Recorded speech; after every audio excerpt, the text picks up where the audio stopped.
Hi, welcome to Off Script. I'm Zach Lewis. And I'm Dr. Draper. Today on the show, we're taking a look at Opus, the new A24 feature starring Ayo Edebiri and John Malkovich is out. We're here to talk about it. We went and saw it in theaters. We're very lonely in those theaters. Not a lot of people go to see Opus, but we're looking forward to telling you what's going on in it. We're also going to take a look at The Electric State, Netflix's new family-oriented sci-fi romp starring Millie Bobby Brown and Chris Pratt. $320 million, right, Andy, to make this movie from the Russo brothers? So pricey. Really pricey. Is it worth your time? A little over 2 hours? I don't know, man. You have to stick around for the review and find out. We're going to talk about The Day the Earth Blew Up, a Looney Tunes movie. Yeah, I caught this one, okay? It was barely in theaters, and it's leaving theaters like tomorrow, and Warner Brothers is taking like a huge loss for it, maybe. But either way, I actually once saw this. I'm going to talk about it for a few minutes. Way at the end of the show, though. If you don't want to listen to Looney Tunes review, you don't have to. It's fine. We'll get all the goods out of the way. But if you want to hear it, stick around for it. We got to talk about some upcoming trailers.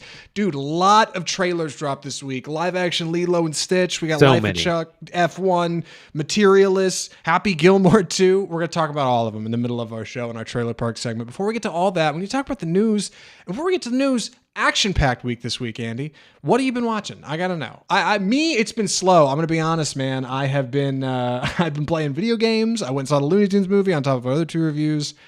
Not a whole lot in the realm of Zach. How about you? What have you been up to? Well, we started our TV corner last week, and I did want to touch up a little bit on that. I watched the season finale of Invincible, season 3. And it was fantastic. It was spectacular final episode, but actually the last 3 episodes were absolute heat. Season 3 has been good. Season 1 is fire from beginning to end. Season 3 also that way. And in the last 3, kind of broadly speaking, this has also been very promoted, so it's not a spoiler. But in episode 6, he fights a villain called Powerplex, which is voiced by Aaron Paul of Breaking Bad fame, who does a great job. The second to last episode is the Invincible War, where it's a multiverse thing, which is kind of making fun of that whole multiverse and kind of big war, like team up comic book movies film. And that episode is a lot of fun, but that's nothing compared to the finale when a new kind of yet as seen bad guy that really tests everyone in the universe. And it was an incredible episode. It's like a 30-minute fight scene. Like the episode's 40 minutes and like 30 minutes is fighting, and it's some brutal stuff.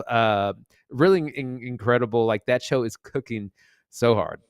Yeah, Invincible's great. I like how good it looks to watch. Like, I know a lot of people like say, oh, it's animated simply, or like on the page it looks a lot better and the animators have to work within their budget. But even still, of the animated shows I've seen that are like comic book oriented, it's one of the better ones. Like, they managed to draw this fine line where everything looks hand animated still, even though it's got to be on computers. Like, it's a great looking show. And despite Mark's like larger trappings with morality and what is and isn't right as a superhuman Viltrumite on Earth, right? Like, I don't know. I need to finish season 3. I've watched a bunch of it. I need to get back into it. What else have you watched?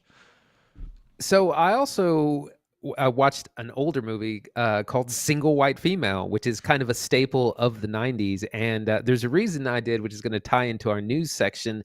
But I actually wanted to give a little review on this as well. So this is from 1992, way back when I would have been way too young to watch this. But this was a movie that I kind of heard a lot about. And like the title has been evergreen. And I know everyone about it and who's in it, which is Bridget Fonda and Jennifer Jason Leigh. So I finally sat down, rented it because it's not streaming anywhere, of course, and took a look.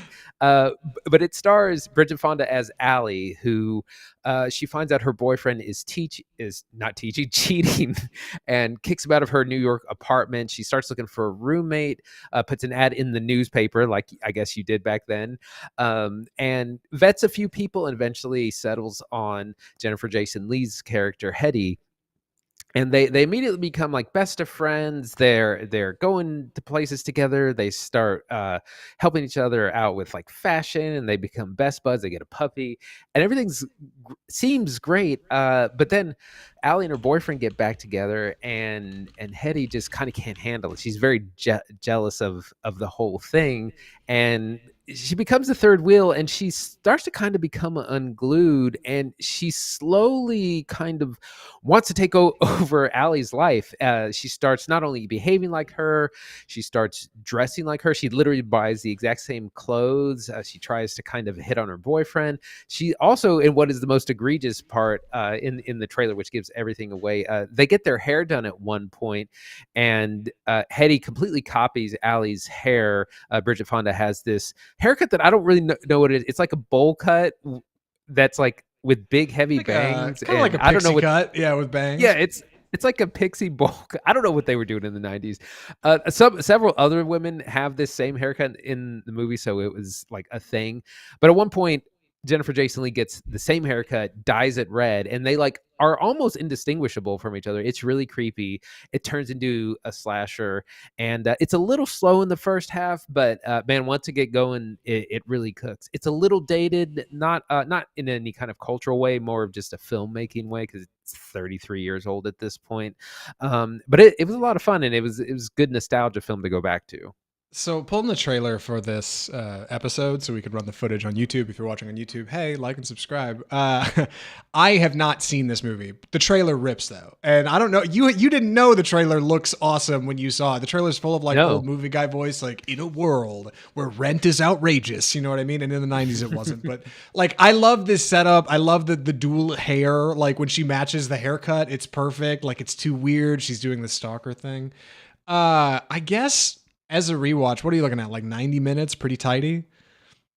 It's a little bit long. It does feel a little long in the tooth. It has what I'm now calling setup fatigue, formerly known as the old problem, where we know that her roommate kind of is a slasher or a stalker, and it just kind of takes a little bit of time to get to that point, probably about halfway through. It's about an hour 45, I think. I would imagine, at least from what I could see in the trailer, the apartment that they're actually dealing with looks incredible. And I'll bet the rent was like nothing in the 90s. But like, how's the setting, right? It's mostly taking place in one place, right? It could almost be a stage play. Yeah, it's mostly in several different people's apartments. It's in the described as the Upper East Side, but she mentions it's rent controlled, and I was like, that place is way too big to be a rent controlled building. And everyone who lives in it is really it's an enormous apartment, as most TV and film apartments tend to be. But yeah, things take place in her apartment, her boyfriend's apartment. One of her friends lives upstairs. There's a couple of scenes outside, but there's like a creepy elevator that they're on. There's, as you can see in the trailer, there's like an incinerator in the basement. But yeah, it's basically all in a few rooms. Why do I know nothing of Bridget Fonda's work, who is the lead in this movie? But I can think of like 3 memorable Jason Leigh performances in the past like 20 years. Because Fonda's the lead here, right? Yeah, Bridget Fonda was just bigger I think in the 90s and into the 2000s. I can think of some of her other. She was in a martial arts movie with Jet Li called Kiss of the Dragon, which is actually pretty good, from the early 2000s. I just don't think that she kept working as much. Whereas Jennifer Jason Leigh, I actually know her from older roles, things like Hateful Eight, is what I was going to say. Daisy Domergue, yeah, right. HBO work, yeah. Annihilation. So I know her work more from the last like 10 to 15 years than her really early start. So this was kind of amazing to see, because I had never seen her role from this far back. Yeah, a bit of a time capsule feature. This actually ties into our first news story, which is why you watched it. But before we jump into that, recommendations on Single White Female 92, would recommend, wouldn't recommend? Oh, for sure. I mean, it's labeled as a horror slasher stalker film. It's got kind of something to say about parasitic relationships and those sort of things, which I think is still very relevant today. And yeah, I hadn't seen the trailer, so I didn't know that at one point she basically copies her entire look up to her haircut and her clothing. Like that was really kind of shocking. Yeah, that's one of those things that like it must have hit so good in the theater when this dropped in 92. It's like when we watched Hellraiser. Like if you knew nothing about the movie and you had no idea going in other than what you'd seen in the trailer, the day that landed in theaters, it must have been such a trip, dude. Like she comes walking out with the same haircut. You're like, oh God, this woman's certifiable, you know? Like that's crazy. Time capsule stuff. You know what I mean? Yeah. It's anyway. Great, and her hair is so different. And Hetty has this long black hair, completely the opposite of what Bridget Fonda has. So this leads perfectly into our first news story for the week. And as far as I know, is the reason Andy actually ended up watching this film. Andy, you want to tell people what this is about? Yes, so a single white female remake has been announced with starring Taylor Russell and Jenna Ortega. We last saw Taylor Russell in Bones and All with Timothée Chalamet a couple of years ago. Incredible actress. Jenna Ortega, of course, is also a huge rising star in the Scream films and Wednesday on Netflix. And so they're famously both not white, which means you're going to have to kind of rename this a little bit. But yeah, this idea of taking on a roommate who kind of tries to take over your life and becomes possessive is really interesting. And I think when you add things like the internet, cell phones, social media, like it's going to be a completely different kind of movie, but still very relevant. The older one is still very relevant. Yeah, worth mentioning that both these actresses are producing this feature, similar to Sydney Sweeney and First Omen, right? Or God, Anyone But You. This is the game now. Like you got to produce your own, you produce your own work and then star in it, which means there's some confidence behind the role, at least, right? Like we can assume that the two of them are really going to be working towards something great here, especially Russell, who, let's be honest, needs another W. Bones and All was great. She needs another movie. Like we need to get this one in theaters again. Jenna Ortega, not stressing so much, so I think it's good. It's good that two of them are palling up on this one. Who do you think's going to play who, you think? I'm guessing Ortega is going to be the Jennifer Jason Leigh character and Russell's going to be the innocent Bridget Fonda. I would maybe think the opposite, actually, just because Jenna Ortega is kind of the bigger star at the moment. But they're both veterans of the horror genre. Of course, Jenna Ortega in Scream, and like I said, Wednesday. Taylor Russell for Bones and All. So they both know how to get physical and bloody, which is the original roles with Jennifer Jason Leigh and Bridget Fonda were very physical. Like there's a lot of like hand to hand like fighting and like weapons and things like that. And we've seen Taylor Russell do that in Bones and All. So it ends up being a very bloody affair. And I think these two people are perfect. Like you have two final girls in as the leads. Yeah. God, I wonder what they're going to call it. A weird part of me hopes they just keep the name, but like even Hollywood Reporters, like they got to do something about the name single white female.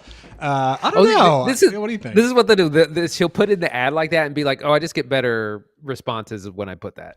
That's funny, dude. That would be great. Yeah, like that's what I mean. I'm like, there's a part of me that's like, just leave it, dude. Like it's fine. It's a nostalgia trip anyway. Iconic. Yeah, who cares? Anyway, our next story this week: Tiger Woods is getting a biopic at Amazon MGM. That's right. Amazon Prime is going to have a hot Tiger Woods biopic ready to go for you and your golf friends, I guess. Although it turns out it's coming from some good creative. The folks who made King Richard, the Will Smith bio. Well, not technically. I know it is the Will Smith biopic. Yeah, he plays the father of Serena, the coach of the Venus Williams. Of the Williams yes, sisters, good yeah. God, help me out with this, Andy. What's going on at MGM? Yes, so the Tiger Woods biopic has been announced. This is based on a book by Kevin Cook, who was a sports writer. It's going to cover him as largely a young rising star. Those of us old enough to remember Tiger Woods' rise at the late 90s, early 2000s, where he was just unbeatable. And he was like 18, 19 years old, beating everyone on the course. He was unstoppable. Had a bit of a fall from grace, though, after the success with the death of his father, sex addiction, some domestic dispute issues and drunk driving. Like his story kind of gets soured the longer it goes. His body's also been very taxed by the golfing as long as he has been. So there's a lot there. He's an iconic figure, and he's definitely probably at the end of his golfing career pretty soon. So and yes, it's being directed by the same director as King Richard, which tells you the kind of sports movie it's going to be. It's not going to get deep in the weeds. You're going to feel good about most of it. It's going to gloss over the warts and all part. Take the whole family, take the kids, watch it at Christmas. Yes, most importantly, take dad. Yeah, as far as I know, it's going to be the director of King Richard. I think the editor from King Richard is coming over. Like one of the screenwriters is working on it. So it is very much like a hop back in the boat for another adventure kind of film. Who do you think Will Smith is going to play in it? Right? Because surely he's going to be in it. And then most importantly, I got some. I got some old man Woods. Right? I got some picks for who I think might play Tiger Woods. Nothing too set in stone for sure, but I'm curious if you've got any before I throw some names at you, just so you can field them. Tell me what you think. No one in mind personally. It's you're gonna have to learn to play golf or at least look good swinging a club. Tiger Woods is a little tall and kind of he's a very lean guy, so I can't think. No one comes to mind, but it's you're gonna have to have a little bit of a physical transformation and know the game. Hot up and comers for me. I like Damson Idris. He's from FX's Snowfall. He is in F1 opposite Brad Pitt, which we have a trailer to talk about. Just a few more minutes in the episode. Stick around for Trailer Park. It's coming. We're going to talk about the F1 trailer. I think he's a good talent. I want to see, this sounds weird. Hear me out. Jafar Jackson, the guy playing Michael Jackson in the Michael Jackson biopic. I don't know anything about him, but I'm like, hey man, he's coming hot off the biopic set. Might need another feature, kind of an unknown. Maybe throw him in a golf cap. He might be the guy. And then if I far away pick somebody really off, Lakeith Stanfield. I think Lakeith's too old, but man, you could put him in anything, dude. He's awesome. You should get more work. Yeah. Put Lakeith Stanfield more movies. Those are my hot picks for Tiger Woods biopic. We got to talk about more news. We got to keep moving through this. Starship Troopers is getting another movie from District 9 filmmaker Neill Blomkamp. Very exciting for sci-fi fans out there, although this will not, as I understand it, be a direct sequel to the Paul Verhoeven 1997 film. More goes back to the book from 1959. What do you know about this, Andy? So yeah, Starship Troopers. I mean, kind of like Single White Female. Starship Trooper is also a cult classic of the 90s. Came out in 1997. It's about kind of a hyper-militaristic society who allegedly is attacked by bugs on another planet. It's all kind of about military propaganda. Famously stars Casper Van Dien as Johnny Rico, Denise Richards, Dina Meyer. Kind of standards of the 90s. So it's a great film, and Verhoeven he makes it a satire of all of this stuff of fascism. And so Neill Blomkamp is going back to the original text, maybe interpreted a little bit differently. It's going to be interesting to see. I mean, he does so much great sci-fi. District 9, of course, is like his magnum opus. So I'm really excited to see what he brings. Yeah, it's so weird for Blomkamp fans, man, because District 9 had so much promise, and then Chappie comes out in 2015, which is like, okay, he did that movie with Matt Damon that didn't really work. It's like he hasn't really been able to get off the ground here. He's worked in collaboration with Peter Jackson. He was supposed to do a Halo movie for a long time. Like, sci-fi heads have been looking forward to a Neill Blomkamp project. So new Starship Troopers plus Neill Blomkamp, great. However, going back to the 59 novel as source material, I think is going to be a departure. Not bad. Obviously, Dune worked, right? Denis Villeneuve managed to pull that off. And I'm sure Sony is hoping they can get a bit of a similar zeal out of Starship Troopers. But for what it's worth, I wonder if it'll have the same lean on like fascism as the film does, because everybody disliked the movie when it came out. Since then, it's been reappraised and people have come back around on it and now see it as like a larger exercise. But at the time, people just thought it was a total miss. Like, this is not at all what this is supposed to be. And our characters are like Saved by the Bell, but also murdering bugs. Like, it's quite the picture. I don't know. I want to learn more. Yeah, dude, I don't know if Blomkamp will have the same gas.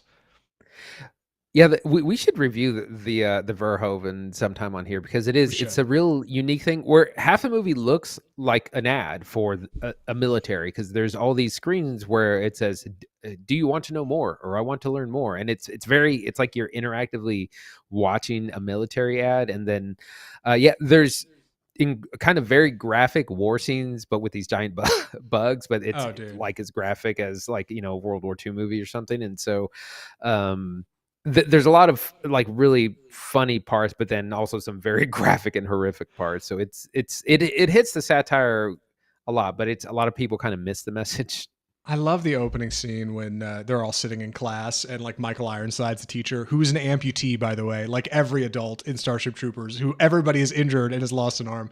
He's explaining to Johnny Rico and friends that violence is always the answer. Like the dropping the nuke on Hiroshima was right. The right thing to, like just a mess, dude. Like, anyway, we got to move on from Starship Troopers. Big show this week. Conan O'Brien's hosting the Oscars again. I can't believe they called this early, dude. Usually finding an Oscars host is a whole nightmare. Not anymore. Apparently the Academy loved him. They're having him back. I don't believe it. What do you know about this, Andy? I mean, Conan's going to be back. Yeah, they didn't even wait till the end of the month to find someone else. The Oscars are notoriously difficult to host. It's hard to find someone. Because you got to joke around, but you can't joke around too hard. So a lot of times people give really weak kind of milquetoast jokes, and no one wants to offend anyone there because these are big stars. We can't roast them too hard, and so no one wants this gig ever. Everyone turns it down.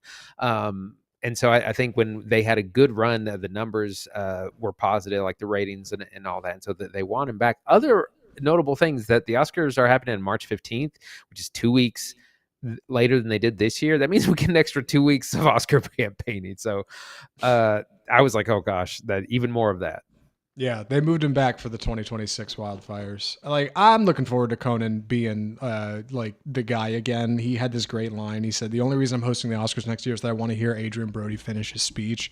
I think he manages to walk this clever line between like, I'm up on stage and have a job to do, and also like, elbowing and winking at the audience. Like, we can all agree this is silly, right? And like, Conan has been on stage doing work for so long that he manages to land on this perfect. Also wrote for The Simpsons. Almost reminds me of Krusty the Clown. Like, I think he's great. I'm glad they got him. They should lock him down for a contract. Get him for 3 years. Why not? Get him in for 2027 too. You know what I mean? Like, keep him coming. One more story this week from the box office. Apparently it was not a great weekend. Not a great weekend at the box office, which I'm just reading about after. I can't say it's on Looney Tunes, but somebody underperformed. What's going on, Andy? This is probably the weakest the box office has been in like maybe over a year. Novocaine, the new Jack Quaid action rom-com, came in number one with 8.7 million. That's so low for the top film to have. Mickey 17 came in second place. Black Bag, the new Steven Soderbergh spy thriller with Cate Blanchett and Michael Fassbender, came in third. And then Captain America 4 still existing and chugging along at fourth. So it's real dire. I mean, $8-10 million for your like top 1 through 3 films is so dire.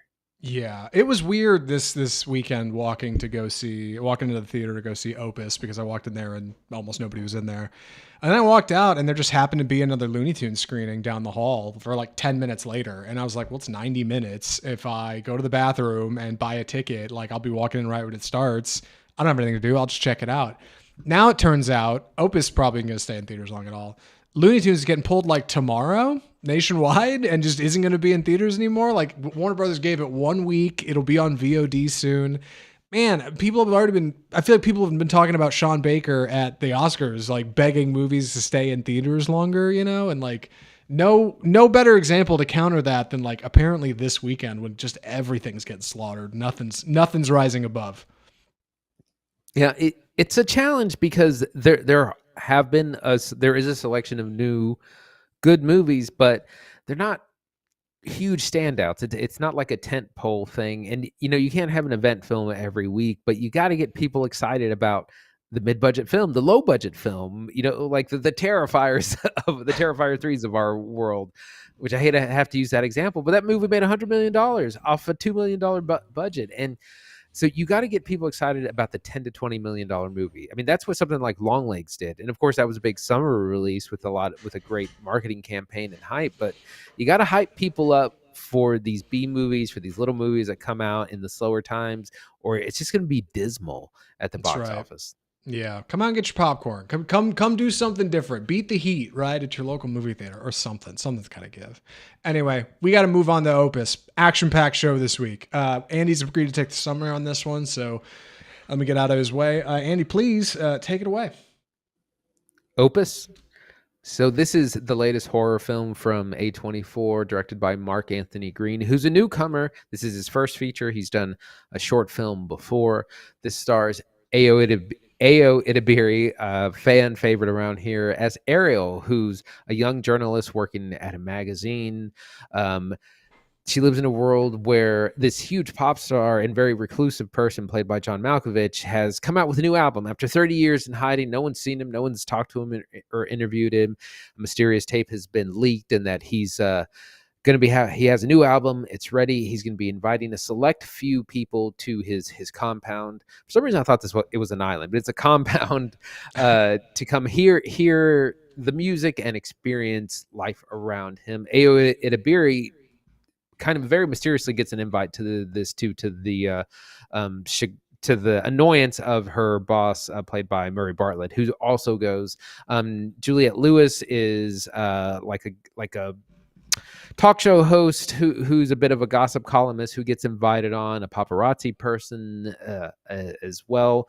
And so they get to this compound and everything's very strange. It's very kind of midsummer, where it's not just like three people. There's a ton of people all dressed the same. It kind of looks like a cult, and there's people like exercising in the yard. There's people teaching kids painting, and it's one of these exercises where people are just they're too polite to say anything about the real weird stuff. There's a really gross scene kind of at the beginning where they share this huge piece of bread and they just pass it down this table of like 20 people. And of course, that many people bites into a piece of bread. It kind of gets gross after a while, and everyone just does it, and no one wants to be rude. And also it's about cult of personality, because we're in the presence of this great artist and no one's seen him for long, and it's such a privilege to be here. And John Malkovich is just kind of scene chewing as Alfred Moretti for short. And, he's into some sort of new age, something or other, the religion. They call themselves levelists. We know something's not quite right, but everyone's kind of too starstruck to say anything. People start slowly disappearing and bad things happen. It is a horror film as well. That is our setup. Zach, what do you think?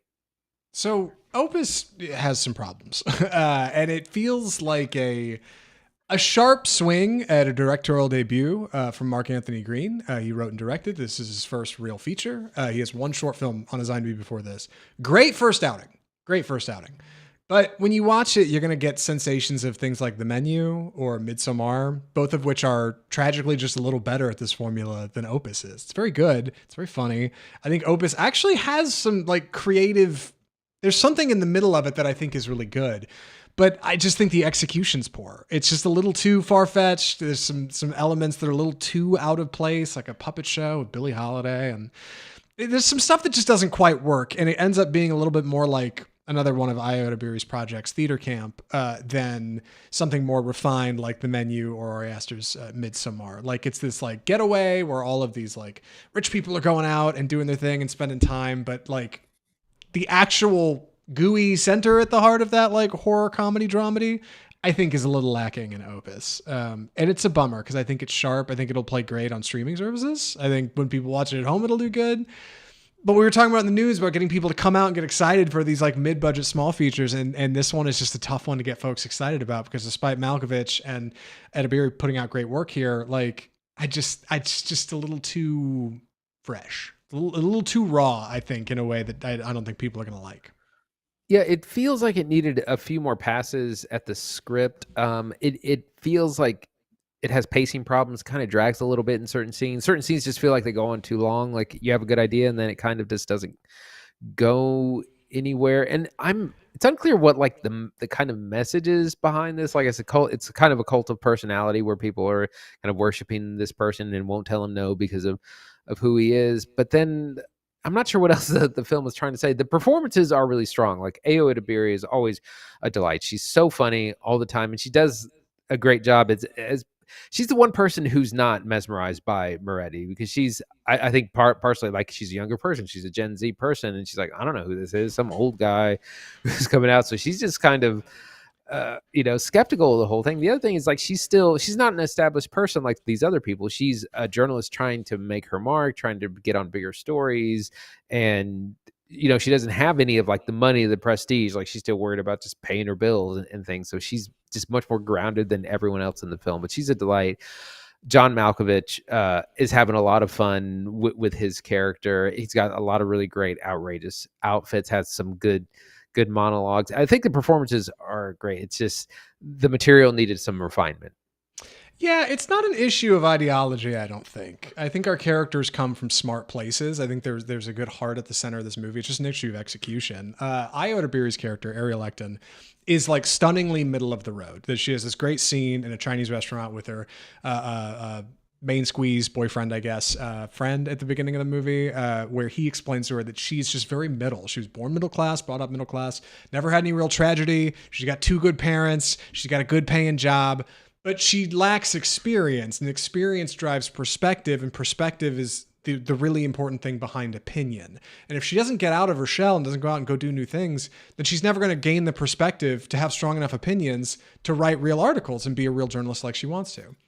It's great. That's actually really meaningful and really thoughtful. And I think that's actually something really great from writer-director Mark Anthony Green. Additionally, Moretti, John Malkovich's character, has created this sort of religion called levelism out there in the desert, where the idea is that you and your friends and all the people who follow levelism all follow these devout beliefs and ultimately reach a new place of creativity where you can break into like the ultimate creative to be able to produce anything from your mind into the real world. Like, it's abstract, and that's where it starts to get clunky.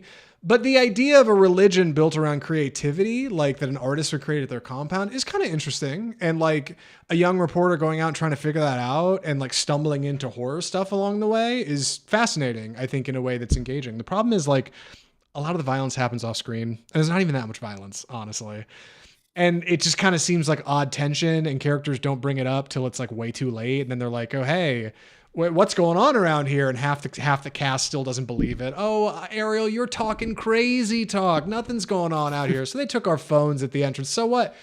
Like, it's just difficult for the audience to get on board. Andy talked about with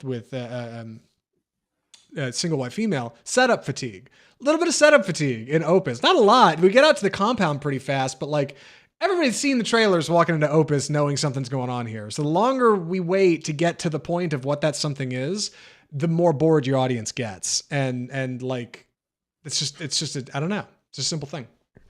Yeah, it's less than the sum of its parts because the setup is interesting. The performances are good. We do get some kind of good moments of tension and laughter, and the climax is really good. Like, that's where, again, finally the action kind of picks up. It just needed a little bit more refinement. It did need to be more efficient. We needed to get there sooner. 90 minutes would have probably been better. But I was happy to, and we'll talk about this a little bit more when we get to the Electric State. I was just glad to see a movie that was clearly made for people to see in the theater. Like, we get some nice cinematography. We have some nice landscape shots and some interesting things there. It's just like, oh my gosh, it's like when we watch Final Destination, and that those first few movies are really built for the theatrical experience, and the later ones less so. Yeah, I think Green is taking a lot of big creative swings here. There's a drone shot in the opening of this movie, in like the first act, that is genuinely incredible. When the bus arrives at this like compound, we start on the ground with what looks like a camera, and then as we pull back from this bus, we just keep going up into the sky more and more. And that's actually, if you watch on YouTube, I just had it on screen. Small world. And it just keeps going up into the sky and lifting above this huge desert compound. It's great. I'm like, oh my God, that's, I mean, I don't want to say it's like a real movie, but like very theatrical. That's the kind of action I'm looking for. Malkovich writhing around on the ground, like acting for all of his goofy followers. Tons of fun. Creepy followers all wearing like denim blue with their heads shaved and stuff. Like, good stuff. But like, I just think the conversation happening, like between like, what is your creative opus, and this artist who's been out in the desert for like 35 years, and this young reporter who's trying to kind of figure it out, like that bit is just a little like clunky. That handshake just doesn't end up being as smooth as I think you need for it to carry through. But yeah, Malkovich and Edebiri are doing great work. They're both fantastic. Also, Amber Midthunder's in this. We didn't talk about that at all. Probably should mention her. Two movies this weekend. And Novocaine. It's the year of Amber. Like, what are we doing here? She's barely in the trailer. Love her. I hope she gets more work. She's a small part in this, but there are no small parts, and Amber does a good job with it, I think. Yeah, like I said, the performances are probably the strongest part. It's just not quite as creepy enough. There's not enough questioning about things going wrong, which I think is always a struggle in movies like this. I mean, Midsummer, as much as I love that movie, has a little bit of that problem too. It's like, oh, people are disappearing. It's fine. Don't worry about it. Happens all the time. So there's a little bit of that. Like, we need people to question what's going on a little bit more. I think that's all I got. I know. I'm running out of gas on it too. Andy, would you recommend Opus? I would say soft pass on this. Save it for streaming. It's one of these movies that probably will and would have played better on a streamer. anyways. That's always the tough thing with a mid-budget film, is getting people excited about it. But the performances are strong, the setup and the initial idea are interesting. It kind of loses its way a little bit along the way. It's a little unfocused narratively, but it's okay, and we get some decent scares by the end. So save it for streaming. Yeah, I think Opus, like most A24 features, will have its audience. I don't think that's for everybody, though. I think if you watch it, like, I think it's better than most junky A24 movies, but it's certainly not reaching like the level of quality that you hope for. It's like a mid Ghibli movie. You know what I mean? Not one of the best ones, not one of the worst ones. I think if you're creatively stuck, maybe if you're looking for something to kind of get you out of a rut, maybe you had a little bit of writer's block or artist block, something like that, like Opus might be the thing to kick you out of it, because it's got some thoughts on creation and making something and leaving a legacy and how audiences perceive your work versus how you as an artist perceive it. But it's not very thick. It's not too dense. It's still pretty surface.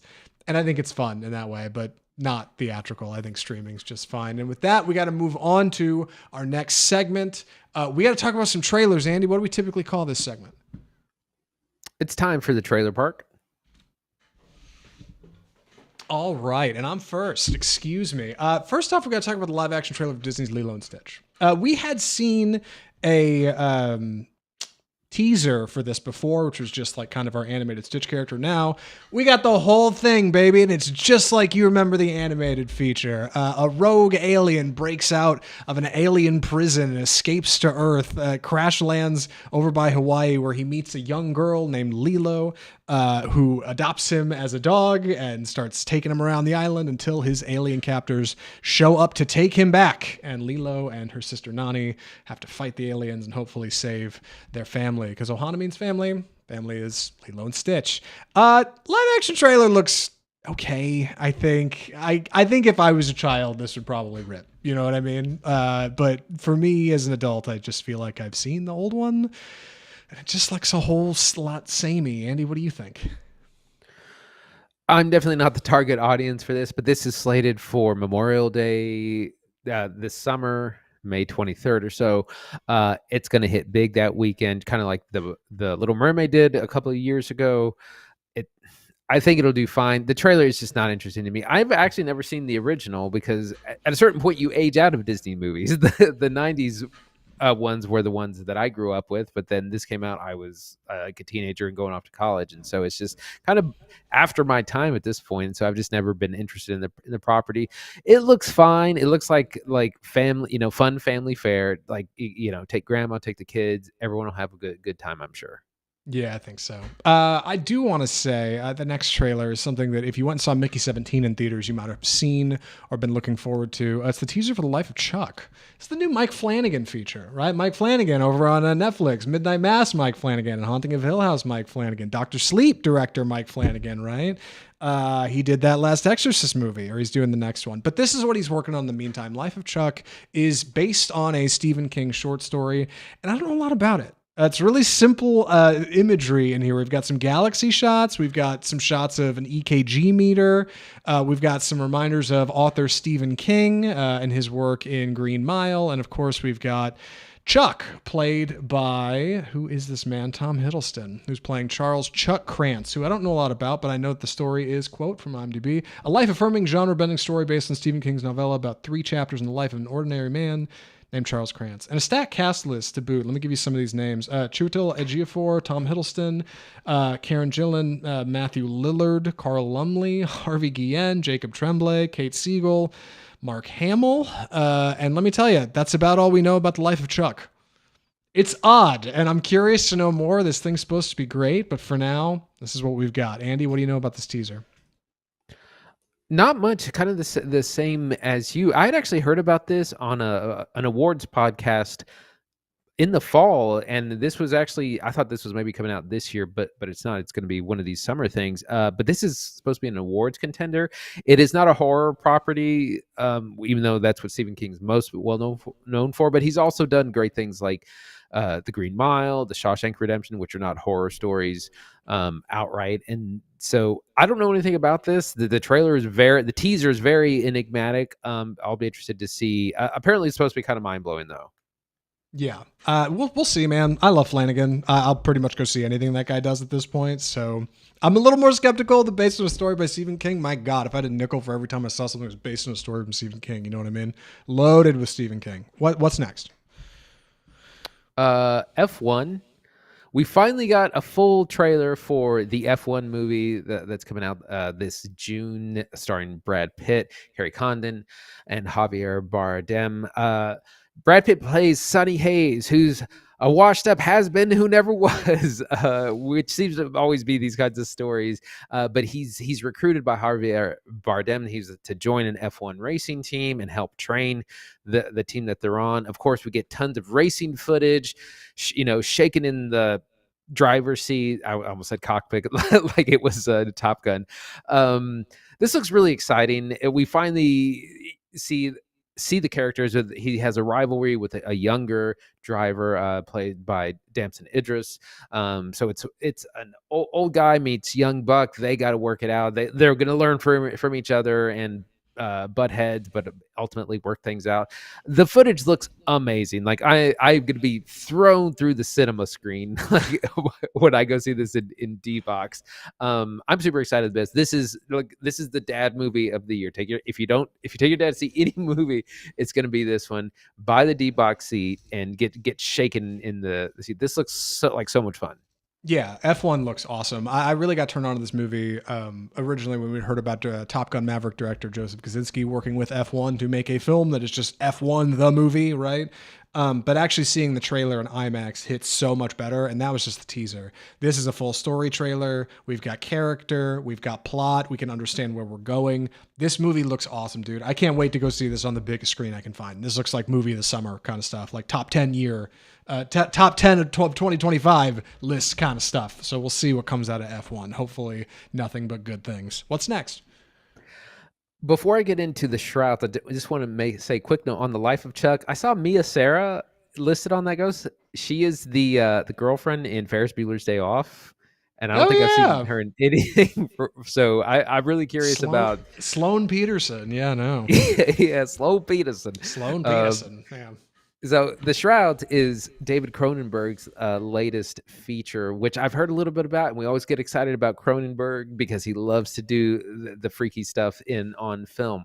The Shroud stars Vincent Cassel as a man in grief who has developed a company who has developed these death shrouds that they cover someone in their casket, but they have some sort of like camera or something that you can go to a gravesite and actually like look to a monitor and like look at your loved one, kind of see as I guess they deteriorate.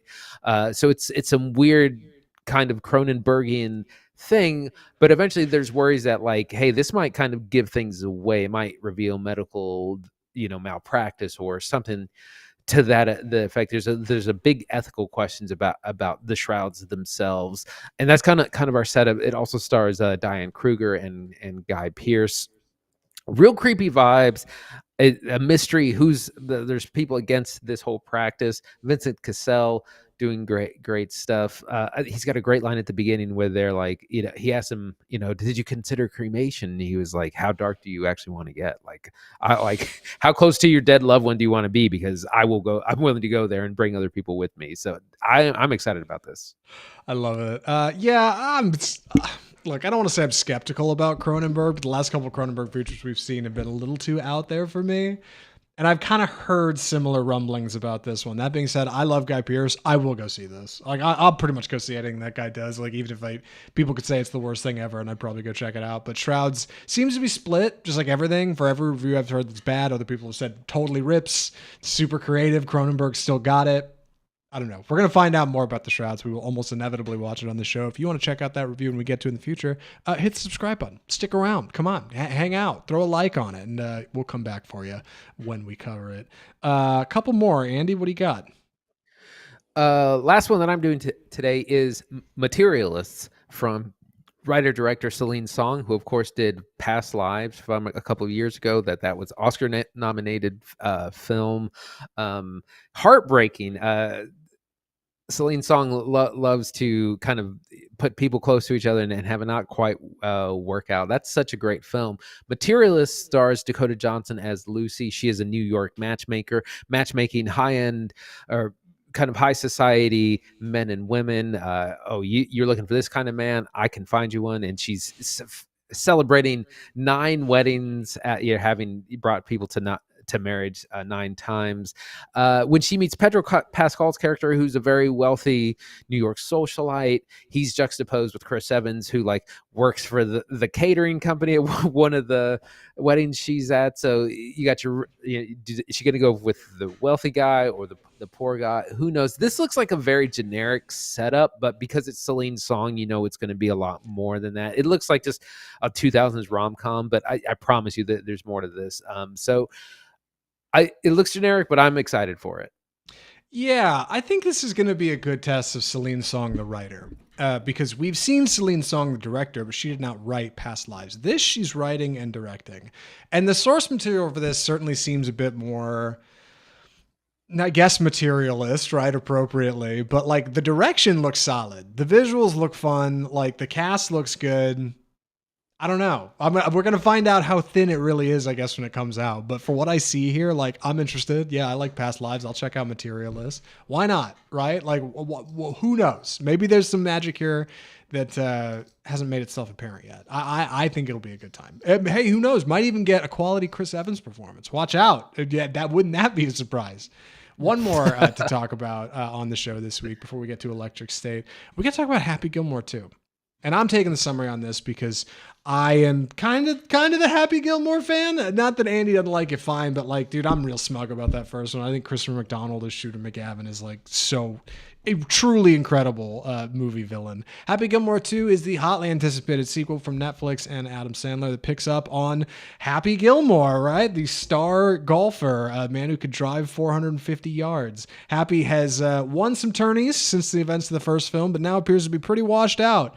That is up until he decides to get back in the game, much to the delight of his friends and the non-delight anger of his villains, mostly Shooter McGavin and probably some other people here. Dude, we got everybody back for this. Adam Sandler's back, Ben Stiller's back, Christopher McDonald's back. Looks like a great time. It's gonna be a good time on the golf course with Happy Gilmore 2, and of course, it'll have all of the trappings of Adam Sandler's modern Netflix dealings, which is, it's an Adam Sandler movie, right? I don't think this is going to be good, for sure. I will still watch the whole thing. I think it's going to be bad, and I'm going to watch it beginning to end, and then I will probably come on this show and talk about what works and what doesn't. In the meantime, Andy, what do you think of the trailer for Happy Gilmore 2? So I'm not a huge Sandler fan, but his 90s comedies did really hit the mark, and this is definitely a nostalgia piece for me. So I'll definitely watch it. I'm really interested in the cast is stacked, and a lot of these people, it doesn't say what their character is, so there's probably going to be some fun things. For instance, Margaret Qualley, Benny Safdie, Bad Bunny, Nick Swardson, Travis Kelce, like a bunch of real life golfers. Like this is going to be really stacked. Maybe it's just going to be a cameo circus, but it's going to be interesting because none of those people were in the trailer. Like Margaret Qualley not in the trailer, Travis Kelce not in the trailer. So I'll watch it definitely. I mean, it's on Netflix. I'm interested to see where it goes. Yeah. Look, just give me more Shooter McGavin, all right? He's probably in one scene. It's fine. If he's in anything more than that, I'll be happy. It'll be great. Speaking of Netflix, we got to talk about this next movie. This one is a challenge, and I'm looking forward to talking about it. I'm going to be taking the summary, so please excuse me clumsy delivery. The movie is The Electric State. So, The Electric State is the story of Michelle, who is a young girl who has a robot companion who is traveling the wasteland looking for some kind of resolution. She's heading towards some kind of place to figure out why she has a robot friend and what's gone wrong in this modern America of the alternate 90s where thousands of giant robot corpses litter the landscape, and everybody is wearing these giant headsets called neurocasters where they see visions of a future that they're not in. Sounds awkward, but that's the premise of The Electric State, the graphic novel from Simon Stålenhag is the original author, which is a kind of sweeping piece on isolationism and loneliness in a dystopian future surrounded by advertising and a culture that has gone way too far past where they should have and now can't go back. Unfortunately, Netflix's The Electric State is not really that original graphic novel. It takes the best parts of that, which are the visuals and the art design that Simon Stålenhag put into it, and surrounds that with a family-friendly romp starring Stranger Things' Millie Bobby Brown and Guardians of the Galaxy star Chris Pratt. I feel like Netflix's adaptation is very different, of course. In it, Millie Bobby Brown plays Michelle, who has a younger brother who is possessing the body of a Cosmo robot. It's this cute little yellow robot, big round head. And when she finds out that her younger brother, who she thought had died previously in a car crash, is somehow in the body of this robot, the two of them decide to travel across the country to get to this robot headquarters. From Center is the name of it, where all of the robots come from and all of the neurocasters in this world come from. Neurocasters are these headsets you put on where you can just like take command of a drone, and that drone can go out and live your life, and you can just sit quietly at home, like in a lounge chair, right, in your underwear. The alternate dystopian future everybody's afraid of. Michelle, along the way, with her brother, runs into Chris Pratt's character, who is a smuggler, all too similar to Han Solo, with an awful haircut, and a Chewbacca-like robot of his that can get into bigger and smaller versions of itself, like a Russian nesting doll. So you can go like giant robot or like super tiny robot, right, and everything in between. They meet a handful of other robots, right? You got Mr. Peanut, who's like the Mr. Peanut from Nabisco, and you got you got a haircut robot, and you got a robot that looks like a Zoltar machine. Really, really fantastic robot design in here, but all comes from the original work that again is about loneliness and isolation and depression and living after an apocalypse. Much more like Cormac McCarthy's The Road. Netflix's The Electric State is not that. That is not what they're doing here. We're going for a 2-hour action adventure family romp that's got few actual actors in it and a ton of very expensive CGI. Coming from directors Joe and Anthony Russo, who had previously done Avengers Infinity War, Avengers Endgame. This is their next follow-up with Netflix. Andy, what do you think? Oh man. So I think overall this is pretty bad, but there are some positives about it. Man, it's just it's Netflix paint by number film. All the characters are so stock, and it's like a Hallmark movie with a big budget about sci-fi, because the characters are that flat. It's like, this is the bad guy, this is the rogue that's going to help us out, and I mean, it's just got so many problems. I think the effects are good, but I kept waiting to see when the money was going to show up. I was like, okay, it's if it's that expensive, it's probably lots of action and special effects. All the action happens in the last half hour, and I kept waiting for it. I was like, okay, where's there like a big fight at the end of Act 1 or a big battle at the midpoint? And it's just like none of that happens. And so the pacing is also a huge chore about this too. I was just waiting for it to like show me where you spent $300 million.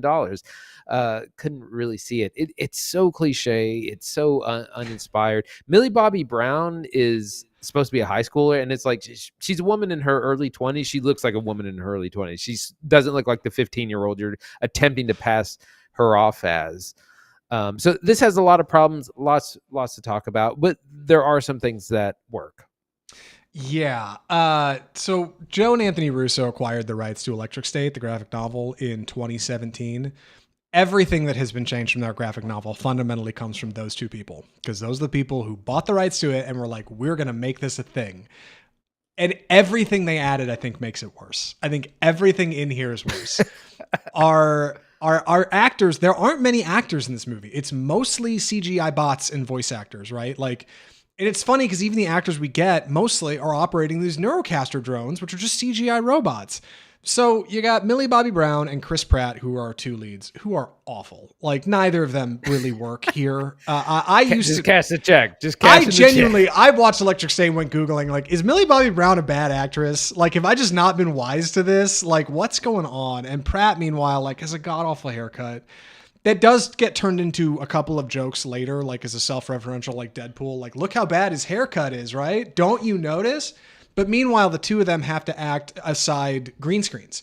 Half the time, they're not acting across from anybody. Like they're just acting in a green screen room or across somebody in green screen, and they're just going to fit the CGI bot in later. So you have two people who already only really work well in like group casts, right? Like large pictures with a bunch of people around them, surrounded by literally nobody on set. They're just acting across tennis balls. Tough.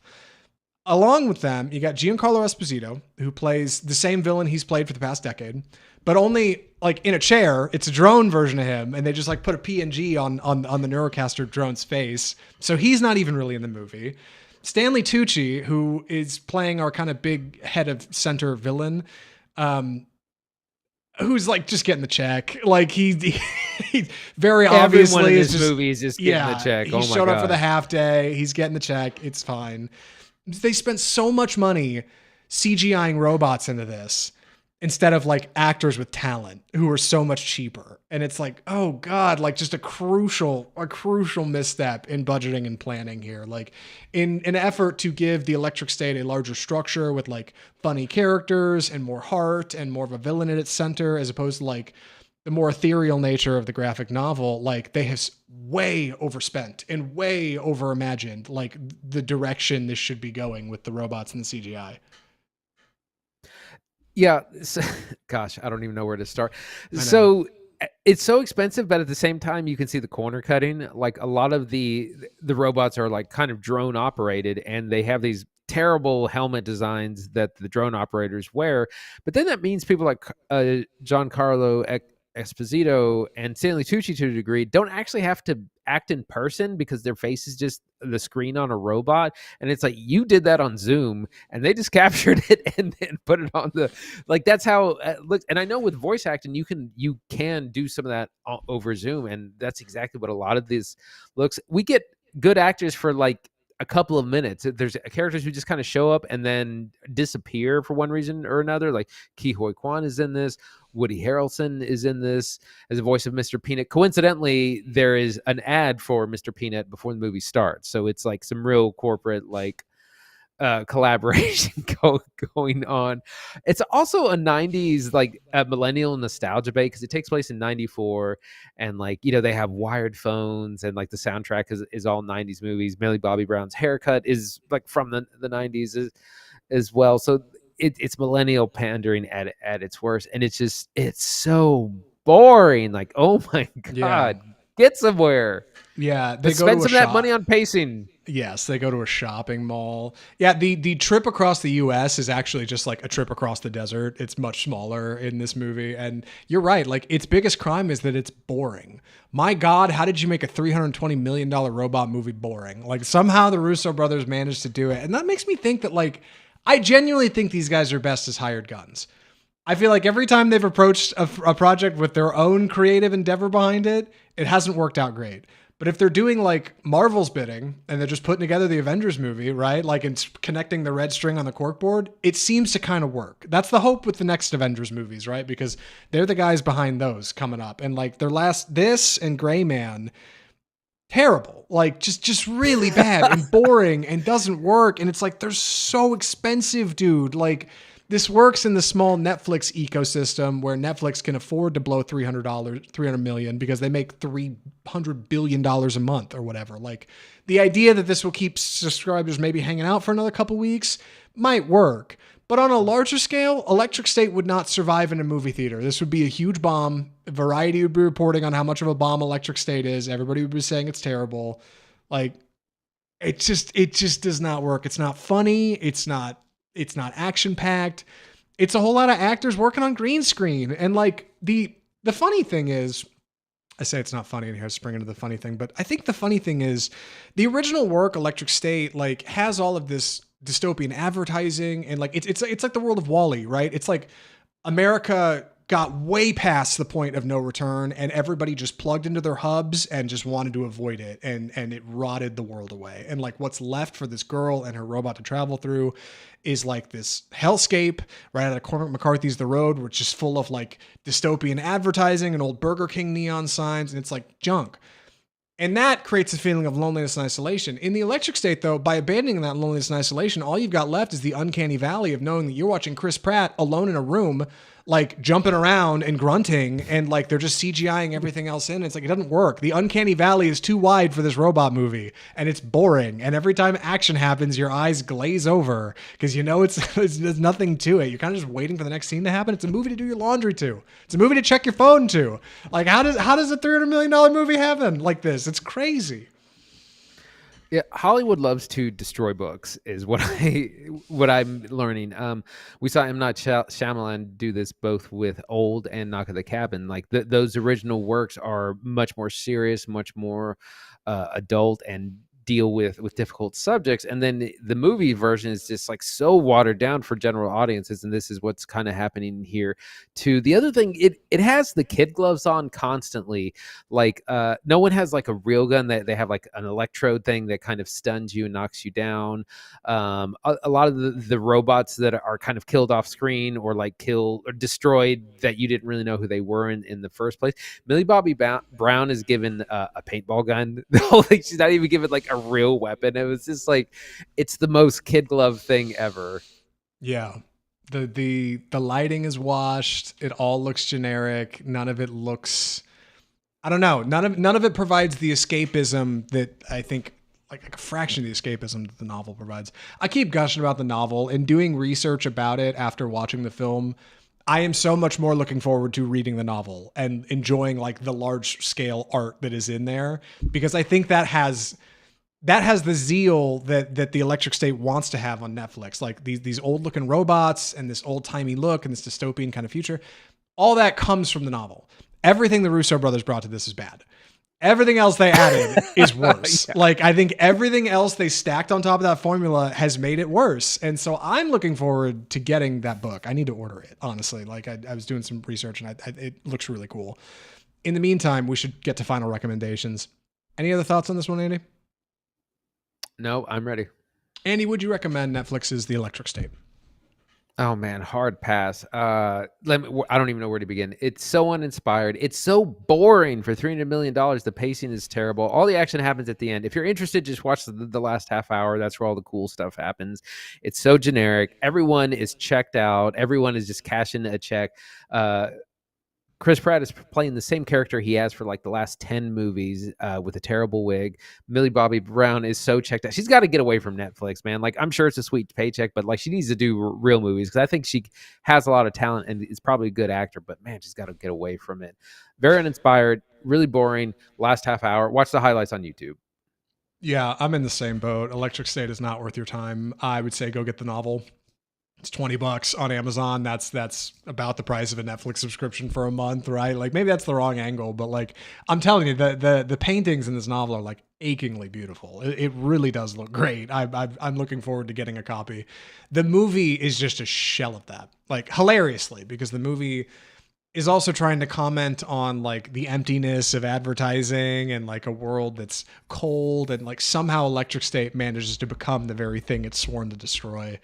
A miss from Netflix. Not worth your time. Go watch, if you want to see good Chris Pratt, go watch one of the Guardians movies. If you want to see good Millie Bobby Brown, go check out old Stranger Things. Like, this ain't it, man. It's a flash in the pan. Looks better than it is. And with that, we need to talk about one more film this week. My God, an action-packed episode, like I've been saying this whole time. I'm going to be giving the summary on this one, so please excuse my clumsy delivery. The movie is The Day the Earth Blew Up, a Looney Tunes movie.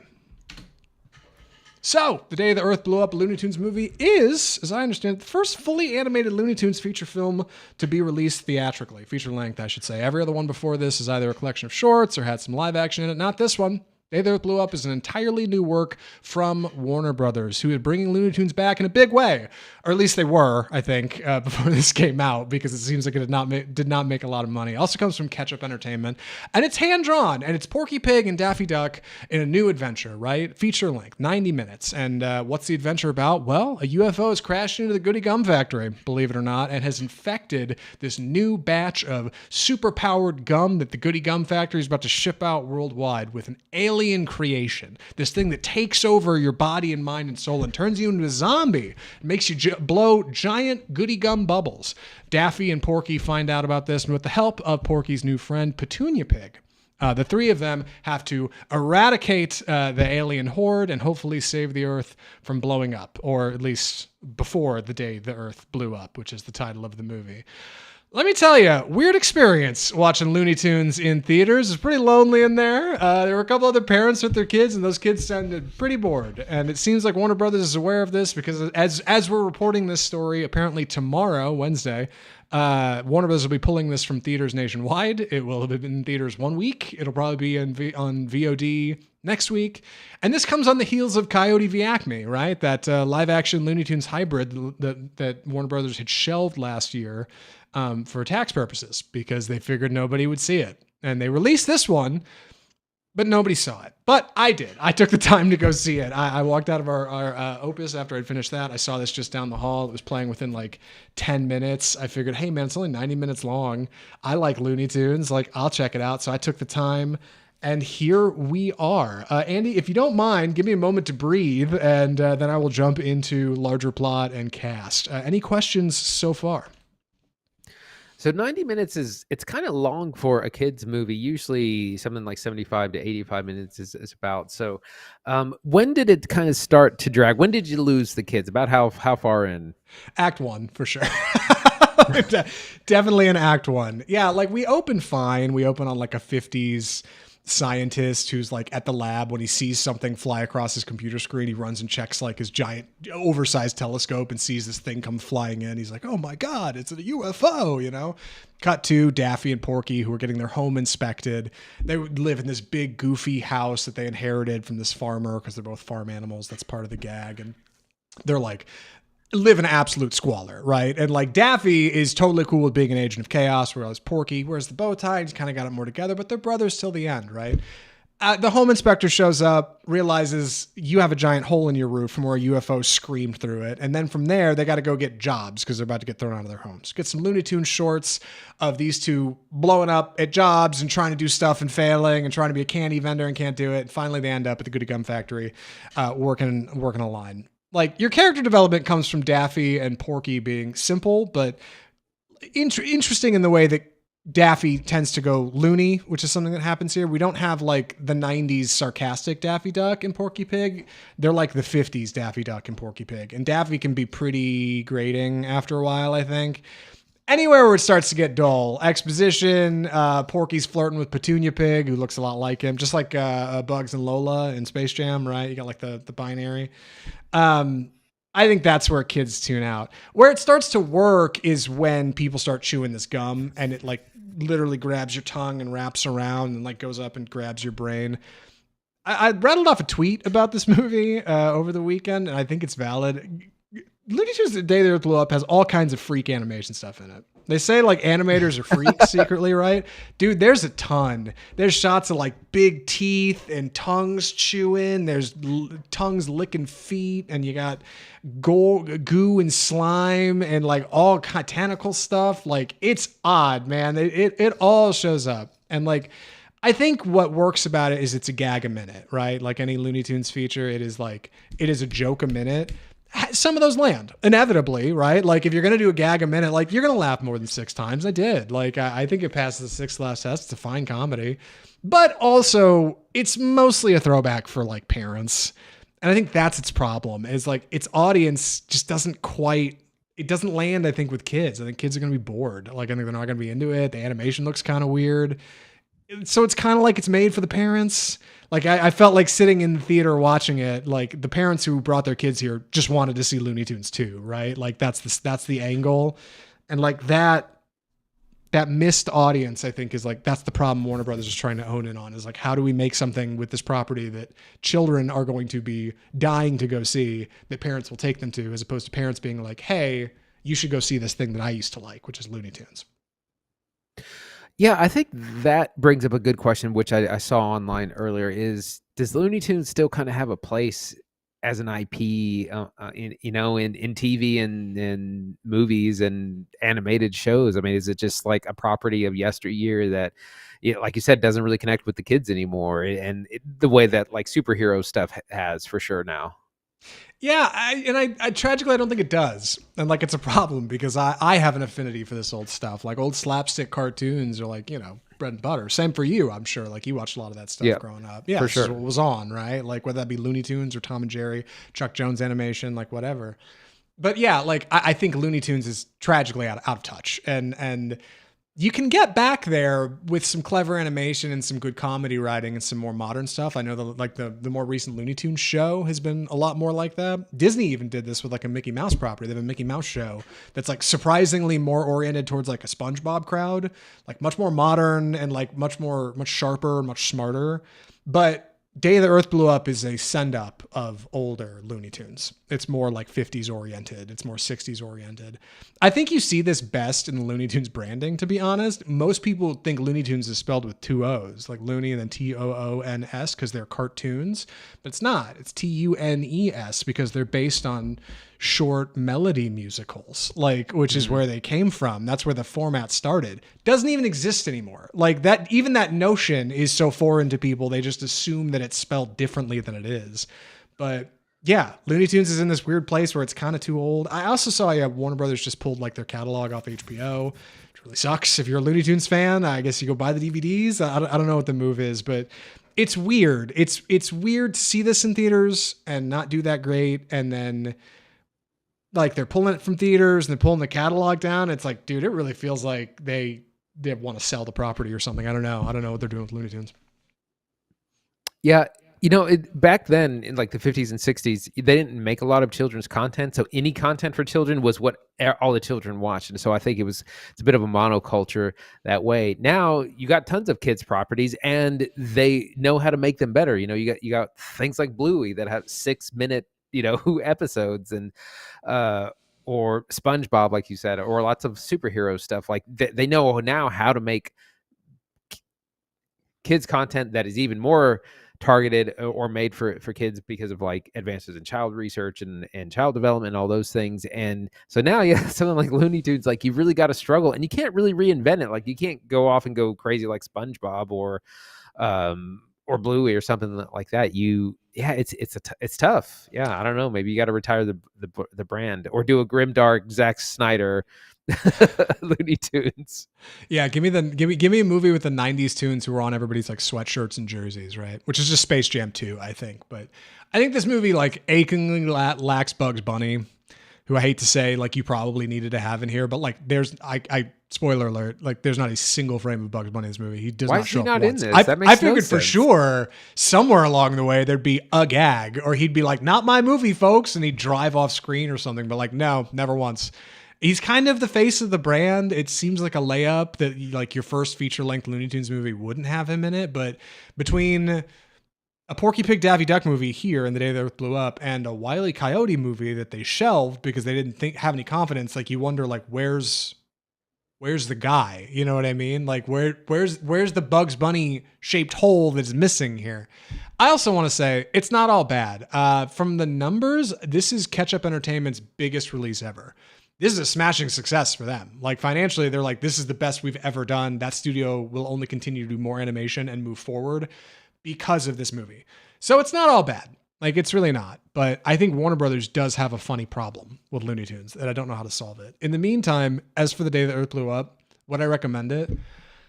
I kind of would. I probably wouldn't recommend it for theaters, and you're not going to have the chance anyway by the time this review comes out. Sorry, folks. Maybe if you have a dollar theater in your small town, you can catch it late or something, but otherwise, it'll probably hit HBO.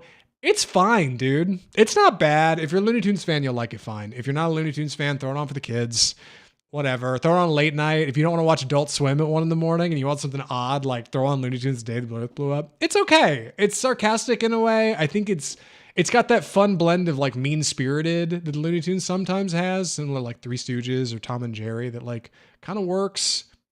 It's fun. And if you're a freak, if you're into freak stuff like tentacles and goo, give this movie a shot. Actually, watch out, freaks. But otherwise, that's the day the Earth blew up. That's the episode. Good God, Andy, what a week. We have been killing it. My Lord, we have done so much. A lot of developments. What are we watching next week? We're going to be taking a look at Magazine Dreams, the controversial Jonathan Majors film about an aspiring bodybuilder.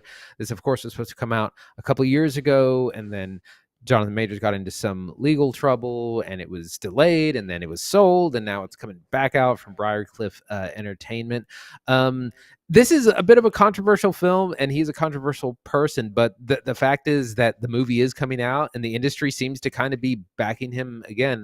Michael B. Jordan was endorsed saying, I want to do Creed 4 with Jonathan Majors. The Hollywood Reporter had a big story about him, and kind of is like, so like whether you like it or not, like the industry seems to kind of be mounting a comeback for Jonathan Majors. So we are going to check out Magazine Dreams, which had like some Oscar kind of hopefulness for it. I doubt that'll be the case this time around, but it'll be interesting to see. We're also going to be taking a look at Oscar-nominated Sing Sing, which of course came out this past year. It was nominated for writing and one other thing that I can't remember right now. Stars Coleman Domingo. Heard really great things. That's going to be on Max starting this Saturday.